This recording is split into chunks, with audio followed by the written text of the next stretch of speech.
Assalamualaikum warahmatullahi wabarakatuh.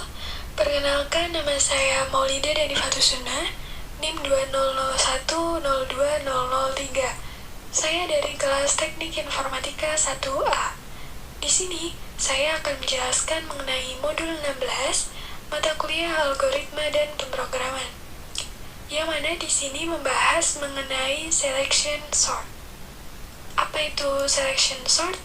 Selection sort adalah sebuah teknik pengurutan dengan cara mencari nilai tertinggi atau terendah di dalam array, kemudian menempatkan nilai tersebut di tempat semestinya. Algoritma ini dapat mengurutkan data dari data yang besar ke data yang kecil atau ascending, dan dari data yang kecil ke data yang besar atau descending. Nah, di sini akan saya jelaskan secara singkat sebelum masuk ke program C++-nya, yaitu algoritma pengurutan seleksi minimum. Di sini diminta untuk mengurutkan larik di bawah ini dengan algoritma seleksi minimum. Di sini ada 6 data angka, dimulai dari indeks ke-0 sampai indeks ke-5. Langsung saja ke langkah yang pertama. Untuk caranya adalah kita cari nilai minimum dari indeks ke-0 sampai indeks ke-5. Nah, di sini adalah indeks ke-5 yang paling minimum, yaitu angka 16. Maka, angka 16 ini kita tempatkan di yang paling kiri, data yang paling kiri, dengan 34. Maka kita tukarkan. Kemudian untuk selanjutnya, cari nilai minimum atau nilai terendah dari indeks ke-1 sampai indeks ke-5. Di sini ada 22. Maka sudah menempatkan di tempat yang sesuai. Maka kita tidak perlu menukarnya. Kemudian step 3, kita cari nilai terendah lagi atau nilai minimum. Di sini dari indeks ke-2 sampai indeks ke-5, yang paling kecil adalah 29. Maka kita tukar dengan 37. Selanjutnya, 29 sudah mendapatkan tempat yang semestinya. Kemudian untuk step yang keempat, cari nilai terendah dari indeks ke-3 dan sampai ke-5. Di sini yang paling kecil adalah 32. 32 ini udah menempati tempat yang sesuai, jadi tidak perlu memindahkannya. Kemudian untuk step yang ke-5, kita cari lagi 37 dan 34, lebih kecil mana? Maka lebih kecil 34, maka kita pindah 34 ke tempat yang 37. Kemudian di sini sudah urut dari kecil ke besar, maka pengurutannya sudah selesai. Langsung saja kita masuk ke programnya. Di sini ada, jangan lupa kita ketikkan header file dulu. Apa fungsi header file? Fungsi header file adalah digunakan untuk mendefinisikan beberapa file makro, fungsi, variabel, dan konstan. File header nantinya akan mengandung beberapa fungsi atau perintah yang akan digunakan dalam program. Nah, file header ini tuh sangat penting. Kenapa?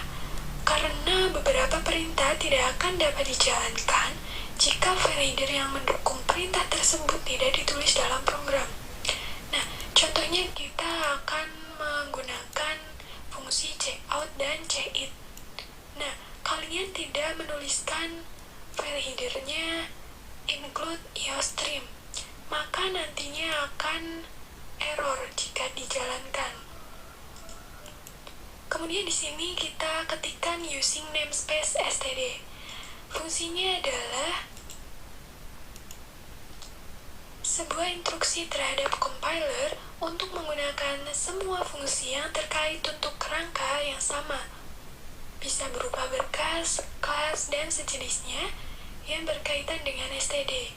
Sehingga fungsinya ialah berguna untuk meminimalisir kesalahan akibat tidak dikenalinya fungsi cout dan cin apabila dalam penulisannya secara langsung.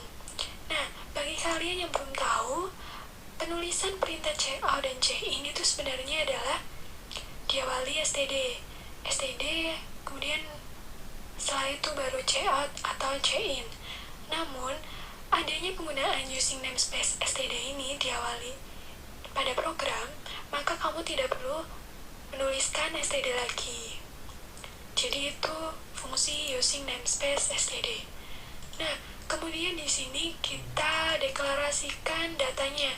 Di sini ada D8 data, kita gunakan integer karena data berupa angka. Kemudian kita deklarasikan void seleksi min integer D, integer N.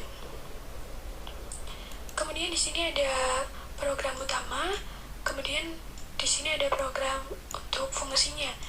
Saya akan jelaskan fungsinya terlebih dahulu. Di sini ada parameternya adalah D, integer, kemudian N, di mana N adalah data kapasitas maksimum dari datanya. Kemudian di sini kita ada temp, I, dan J. Temp dibutuhkan untuk sebagai tempat penyimpanan sementara untuk data yang akan kita tukarkan nanti. Nah, kemudian di sini ada for 2 tingkat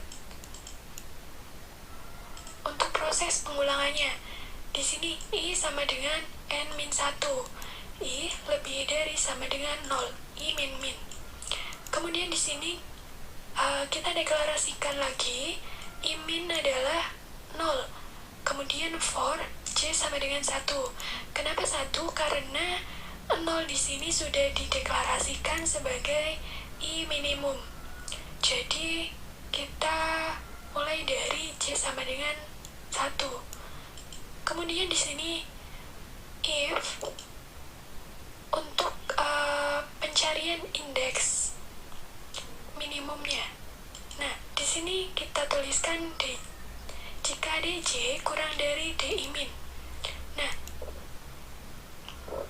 DJ ini misalnya kita masukkan yang pertama adalah 1. Kemudian DI min ini adalah yang sudah dituliskan di atas tadi 0. Kemudian jika benar, maka menjalankan ini. I min adalah J itu sendiri. Kemudian kembali lagi ke for yang kedua menjadi J2 karena di sini adalah J++. Kemudian kita cek lagi dengan fungsi if D2 kurang dari DI min. Kemudian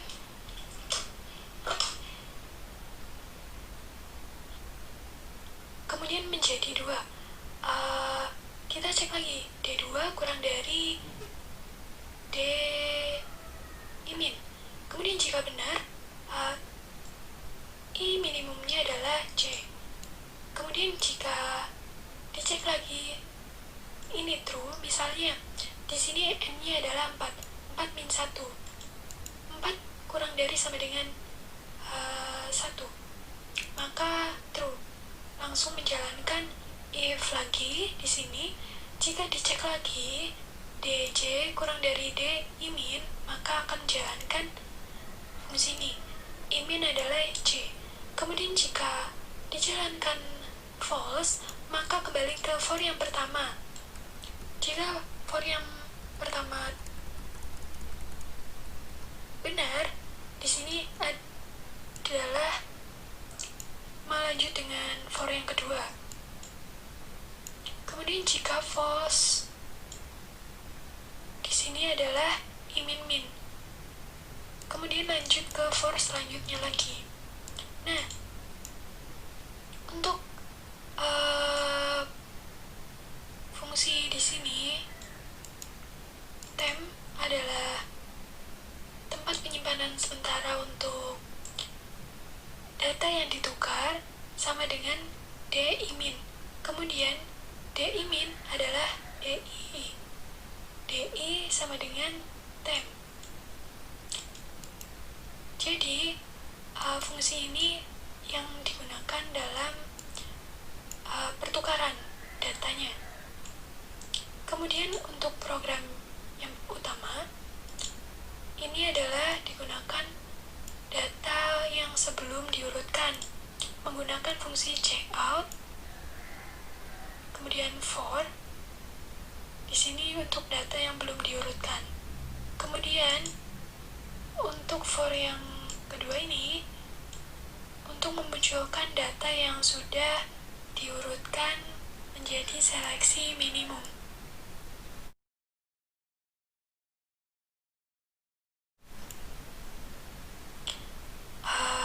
Saya rasa seperti itu.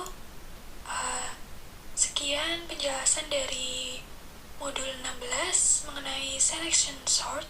Apabila terdapat kurang jelas atau kesalahan, mohon dimaafkan. Sekian, terima kasih.